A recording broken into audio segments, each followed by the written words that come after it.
સહજાત્મ સ્વરૂપ પરમ ગુરુ. તમારો પ્રશ્ન સંકિતના 10 પ્રકાર અંગે છે. સંકિતના 10 પ્રકાર ઉત્તરધન સૂત્ર અને આત્માનુશાસન બંનેમાં વર્ણવ્યા છે. પણ સૌ પ્રથમ સમ્યક દર્શન એટલે શું? આત્માના અનંત ગુણોમાંના શ્રદ્ધા ગુણની એક શુદ્ધ નિર્મળી પર્યાય તે સમ્યક દર્શન છે.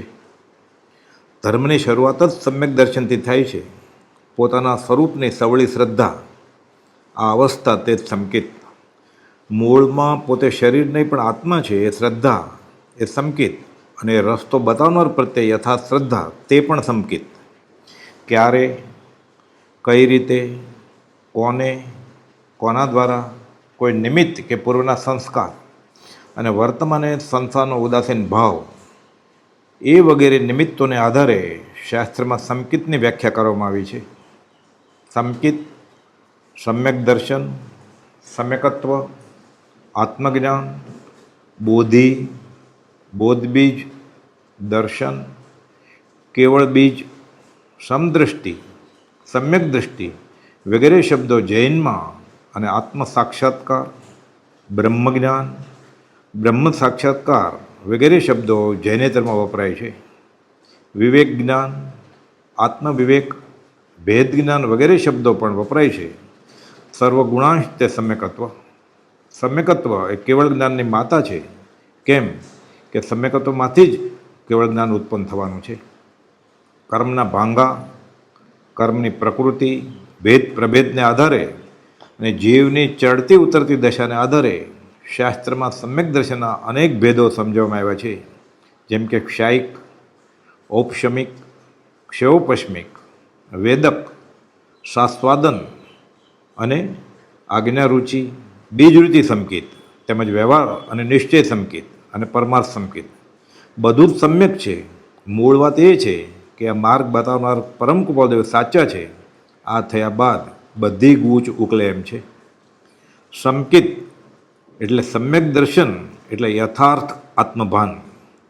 આ આત્મભાન થયા પહેલાં જીવે નવ તત્વનું યથાર્થ રીતે શ્રવણ, મનન અને નિધિધ્યાસન કરવું જોઈએ. આત્મભાનથી જ આત્મવિકાસ શરૂ થાય છે. નવ તત્વના યથાર્થ નિર્ણય અનુસાર આત્મતત્વને વિતરાગ ભાવમાં જો એક ક્ષણ પણ અનુભવ કરે તો તે જ ખરેખર સમ્યકત્વ છે. તત્વાર્થ શ્રદ્ધાનામ સમ્યક દર્શનમ તત્વા સૂત્ર. સમ્યક દર્શનના ભેદો નિમિત્ત આદિની અપેક્ષાએ કહેવામાં આવ્યા છે. આત્માનું શાસનમાં સમ્યકત્વના 10 ભેદ કયા છે, તેમાં 8 ભેદો સમ્યક દર્શન પ્રગટ થવા જે નિમિત્તો હોય છે તે નિમિત્તોને અંગે, અને છેલ્લા 2 ભેદ જ્ઞાન અપેક્ષાએ કયા છે. શ્રુત કેવળીને જે તત્વ શ્રદ્ધાન છે તેને અવગાઢ સમ્યક દર્શન, અને કેવળી ભગવાનને જે તત્વ શ્રદ્ધાન છે તેને પરમ અવગાઢ સમ્યક દર્શન કહેવામાં આવે છે. આ 8 ભેદો નિમિત્તોની અપેક્ષાએ અને 2 ભેદ જ્ઞાનની અપેક્ષાએ થયા. આત્માનું શાસનની 11મી ગાથા છે કે સંકિત દશધા જાણવું સૌ પ્રથમ આજ્ઞાથી થતું, પછી માર્ગ કે ઉપદેશ કે પછી સૂત્ર બીજ થકી થતું, સંક્ષેપ કે વિસ્તારથી કે અર્થથી ઉદ્ભવ થતું, અવગાઢ ને પરમ અવગાઢ પ્રકારે 10 જાણતું. આજ્ઞા, માર્ગ, ઉપદેશ, સૂત્ર, બીજ, સંક્ષેપ, વિસ્તાર, અર્થ, અવગાઢ અને પરમ અવગાઢ એમ સમ્યક દર્શનના 10 ભેદ વર્ણવ્યા છે. ઉત્તરાધન સૂત્રમાં 36માનું 28મું અધ્યયન મોક્ષ માર્ગ ગમન, તેમાં ગાથા 16 થી 28 એ સમ્યકત્વના પ્રકાર અંગે બોધ છે. સમ્યકત્વના અહીં 10 પ્રકાર વર્ણવ્યા છે. થોડોક જ ફેરફાર છે. આ 10 પ્રકારોમાં પહેલું નિસર્ગ રુચિ, બીજું ઉપદેશ રુચિ, ત્રીજું આજ્ઞા રુચિ, ચોથું સૂત્ર રુચિ, પાંચમું બીજ રુચિ, છઠ્ઠું અભિગમ રુચિ, સાતમું વિસ્તાર રુચિ, આઠમું ક્રિયા રુચિ, નવમું સંક્ષેપ રુચિ અને 10મું ધર્મ રુચિ સંકિત. નિસર્ગ રુચિ જે જીવ અજીવ આદિ 9 તત્વોનો સત્યાર્થ પોતાની સ્વબુદ્ધિએ કરીને સમજે અને પાપના પ્રભાને રોકે તેને નિસર્ગ રુચિ કહેવાય છે. કોઈક જીવને જાતિ સ્મરણ જ્ઞાને કરી પૂર્વભૂનું સ્મરણ થતાં વૈરાગ ઉપજે, અથવા આ ભૂમાં કોઈ અનિત્ય પદાર્થનું અવલોકન કરતાં નિર્વેદ અને સંવેગ પ્રગટે અને આત્મા તરફ રુચિ વધે અને શ્રદ્ધાન થાય તેને નિસર્ગ રુચિ સંકિત કહે છે. બીજું ઉપદેશ રુચિ. તીર્થંકર ભગવાને ભાખેલા 6 દ્રવ્યો અને 9 તત્વોને કે સંસારની દુઃખદ દશાનું વર્ણન જે આગમ દ્વારા કર્યું છે તે તેમ જ છે તેમ નિશંક રીતે માની તેના પર શ્રદ્ધા રાખી સતદેવ, સદગુરુ અને સત્શાસ્ત્રનો આધાર લઈ આત્માની રુચિ કેળવે તેને ઉપદેશ રુચિવાળો સંકિતિ કહે છે. ત્રીજું આજ્ઞા રુચિ સંકિત.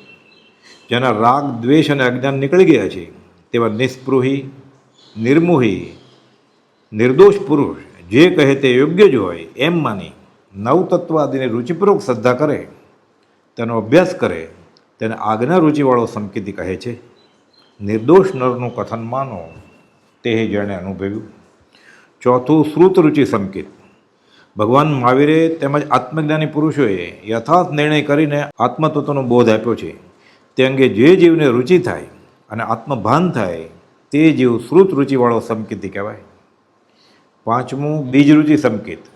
તેલનું ટીપું પાણીમાં વિસ્તાર પામે અને એક બી વાવવાથી અનેક બી ઉત્પન્ન થાય તે મુજબ જ્ઞાનીના એક વચનને, એક પદને સાંભળી, જાણી, વિચારી અનેક રીતે તેના હેતુઓ જાણી લઈ આ વચન આત્મતત્વ તરફ લઈ જનારા છે એવી શ્રદ્ધા કરે, આત્મ અનુભવ કરે તેવા પુરુષને બીજ રુચિ સંકિત કહે છે.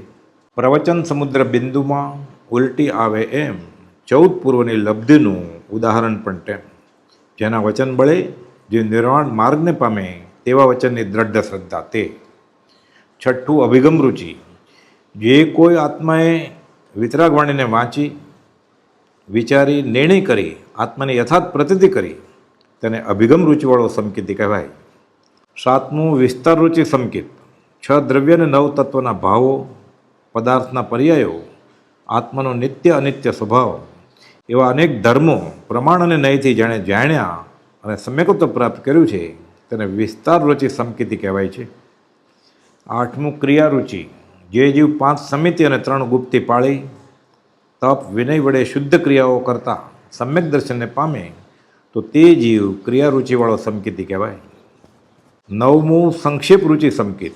આત્માનો શુદ્ધ જ્ઞાક સ્વભાવ જ ફક્ત પ્રાપ્ત કરવાનો છે, એ સિવાય આત્માનું એક પરમાણુ પણ નથી એવી થોડી પરંતુ મૂળભૂત અને પ્રયોજનભૂત શ્રદ્ધા અને તે જ શ્રદ્ધાના બળે આત્મભાન પ્રાપ્ત થાય તેને સંક્ષેપ રુચિ સંકિતિ કહેવાય.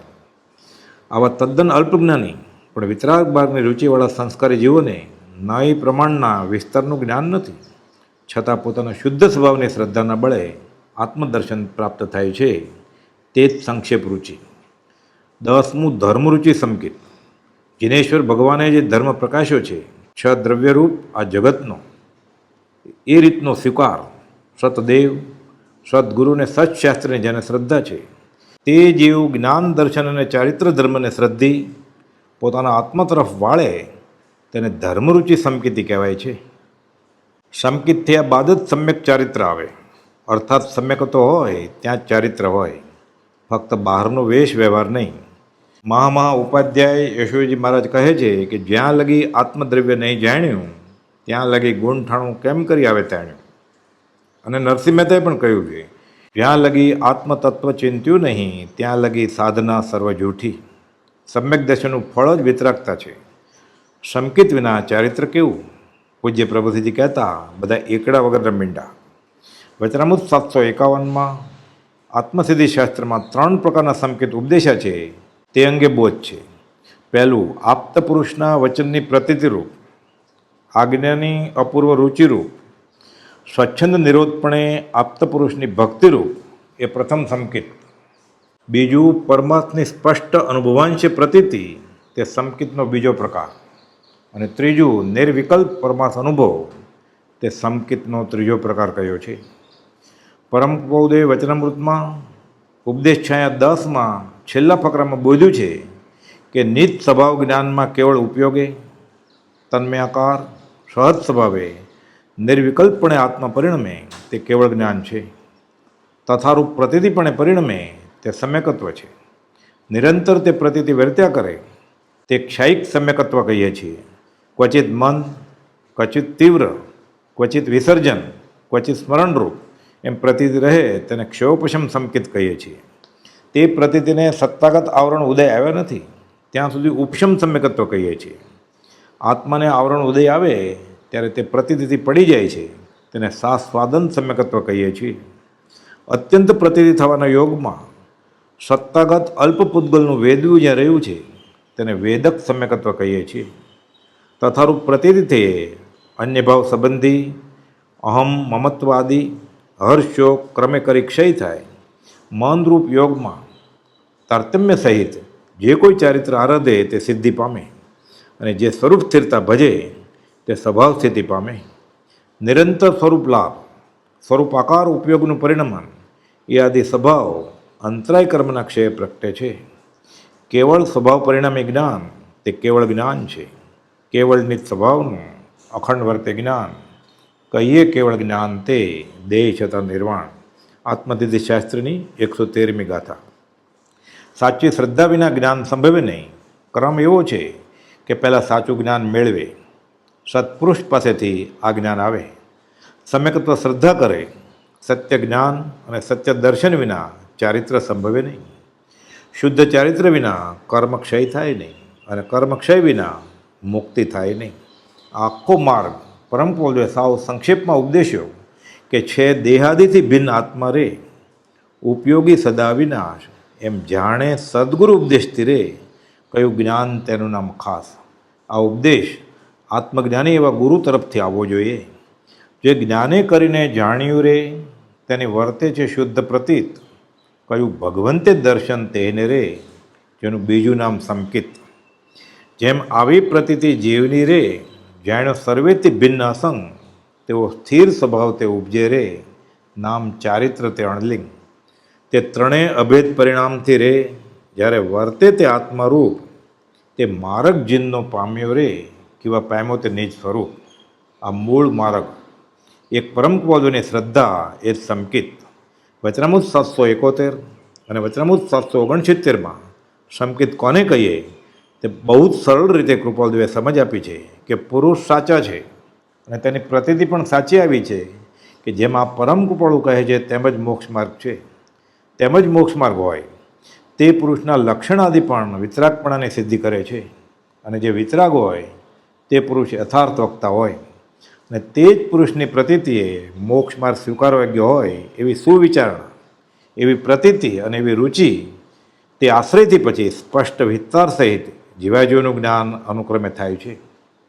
તેવા પુરુષના વચનરૂપ શાસ્ત્રોથી કોઈક પૂર્વે આરાધક હોય એવા જીવને સંકિત થવું સંભવે છે, અથવા કોઈક એવા આચાર્ય પ્રત્યક્ષપણે તે વચનના હેતુથી કોઈક જીવને સંકિત પ્રાપ્ત કરાવે છે, જેમ કે પ્રભુશ્રીજીએ બ્રહ્મચારીજીને કરાવ્યું તેમ.